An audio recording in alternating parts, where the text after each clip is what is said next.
Here we are in the rain. Things we do in order to bring you this YouTube every week. I think it's about 364. Look, today I'd like to look at something which is a little bit like the air we breathe. I mean, we're not aware of the air we breathe unless it becomes polluted, and we can taste it and in many cases start to get respiratory problems and difficulties, but ultimately it's there. It's part and parcel of our existence. Well, something has happened in this country over the last 50 years that's had a profound impact on each and every one of us. And unfortunately, we really haven't realised how this has occurred. And I'm talking about the corporatisation of everyday life in Australia. It's a big word, corporatisation. It basically means when a handful of companies or corporations dominate the marketplace in a capitalist society, in a private investment for private profit society. I know this doesn't sound very exciting, but ultimately is doing more damage than many of the other things we raise in these YouTube presentations. So what we've seen in every aspect of life in this country, we've seen fewer and fewer and fewer entities dominate the marketplace. Once these entities dominate the marketplace, they are in a position to exploit their customers and build a highway to the federal treasury. Now, we've had a series of royal commissions over the last 30 to 40 years which have looked at the damage which is caused when a handful of corporations or companies dominate a particular field of human endeavour. The most recent one was the Royal Commission into the supermarkets, the major supermarkets. Now this aspect of our lives has accelerated, and it's accelerated as the government of the day has embarked on its privatisation agenda and has outsourced the great majority of its responsibilities to the corporate sector. Once it does that, it guarantees the profitability of these corporations. Now, I know politicians and commentators will talk about small business being the engine room of the Australian economy. And although 5 million people are employed in over 500,000 small businesses, the fact is that corporatisation of the economy has basically regulated small business into the dustbin of history.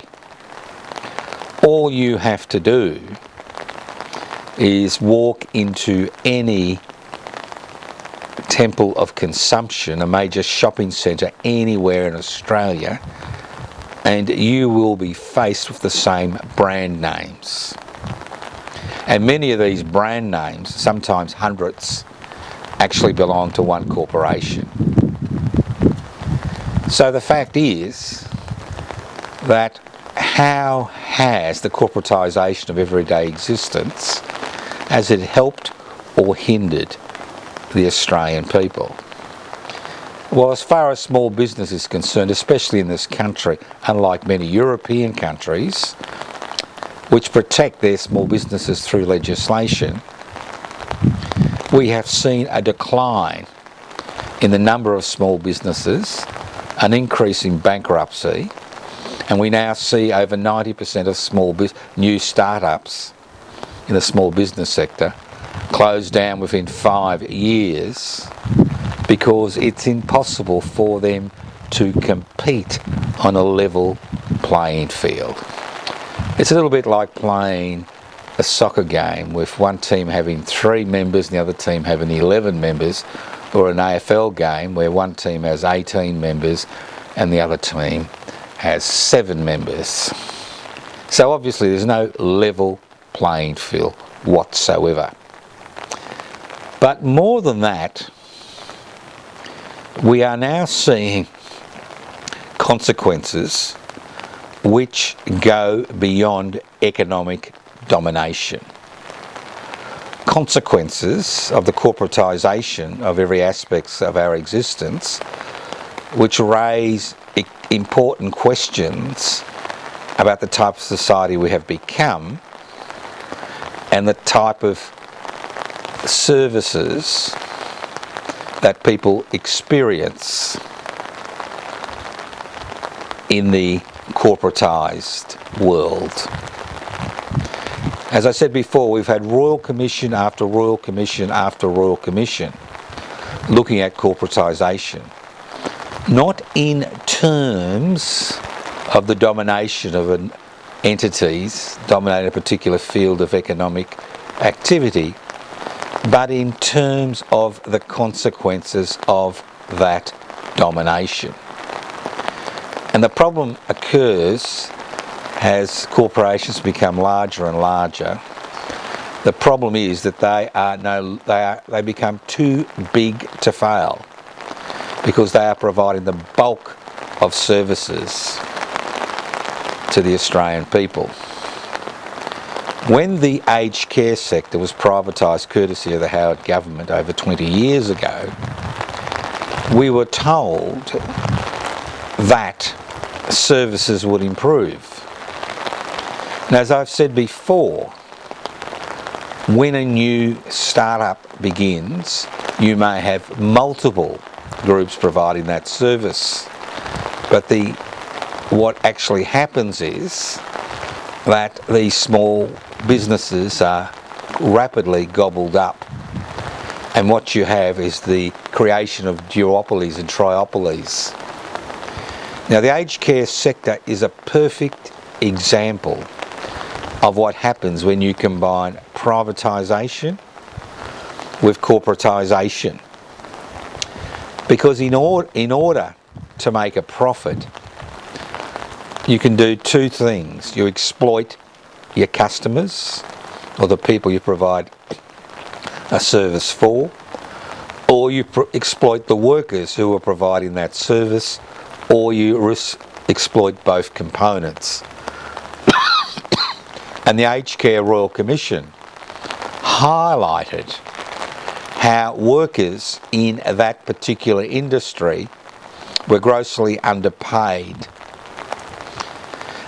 and how the people in many of these nursing homes found themselves living a hand-to-mouth existence, although many of them had been forced through legislation to invest heavily in their retirement in a particular aged care sector.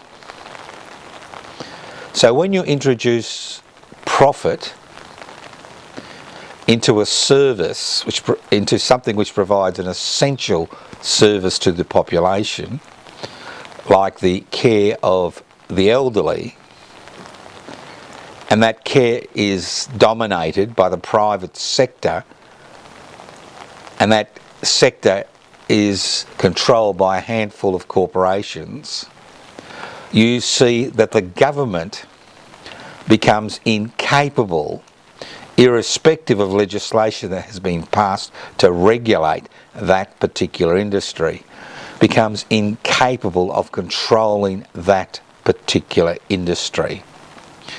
And although we've had a Royal Commission into the aged care sector, many of the problems which existed continue to exist, and we now have the ludicrous situation where the federal government, which is you and me, the taxpayer, not the owners of these corporations, pay for wage increases in that sector. Over the last few weeks, the spotlight has been placed on the early childhood development sector. And we've seen allegations and criminal charges laid which highlight what happens when you privatise and then corporatised an essential service. So what we see once again, that in order to make a profit for shareholders, services are not provided. And when those checks and balances don't exist, especially in the most vulnerable sections of our society, the very young and the very old, we see what can go wrong. Now, governments at the state and federal level are scrambling to try to put some controls in place in the Early Childhood Development Centre to prevent the worst excesses that we are currently seeing. The fact is that you cannot expect the private sector to provide these services. So it's not just in terms of it's not just in terms of early childhood and the aged care sector, but there's other sectors of our society which are now controlled by a handful of corporations. We've seen the Royal Commission into the major supermarkets, which made some minor recommendations. We've seen what happened when the energy sector was privatised and then corporatised. We are seeing what is happening as we move into renewable energy. And as I've mentioned before, the renewable energy sector has become highly centralised and once again controlled by a minuscule number of participants. So, we are faced with major dilemmas. How do we decrease market domination in fields that are essential for the survival of people in this country? How do we prevent them from being squeezed by entities which not only dominate the marketplace, but in many aspects determine the legislative agenda in federal parliament because they have become too big to fail? What we need to do is introduce real competition into these services. Currently, whether it's housing, whether it's to a lesser degree health, whether it's provision of energy, whether it's provision of aged care services, early childhood development services, energy, and 1,001 other essential services that we need, currently they are dominated by the private sector. That's a private investment for private profit model. If the only thing that exists in our society is the private sector, there is no real competition as the private sector becomes corporatised, irrespective of the minuscule powers that are held by the Australian Competition and Consumer Commission, which was designed to ensure that competition occurred in the capitalist economy. But unfortunately, because of corporatisation, that competition no longer exists. So we need to move in two further directions. One, is the reintroduction of publicly owned services. Everybody talks about the housing crisis. The housing crisis can be solved rather rapidly if federal and state money didn't go to the private sector, but the public sector built those homes, managed those homes, and ensured that everybody had access to shelter. Considering what the weather's like today, I think it's, it's very difficult. I mean, I stand under an umbrella for 20 to 30 minutes, but for a lot of people, it is very difficult keeping warm and keeping dry in our society, which is an extremely rich society. So we need more public institutions that provide aged care, which provide early childhood development, which provide access to energy, which provide access to housing. At the same time, we need to develop a collective and cooperative sector to the economy. Many countries around the world, sovereign nation states, have cooperative and collective sectors in their economy. We don't have any. We have a minuscule amount of cooperatives and collectives.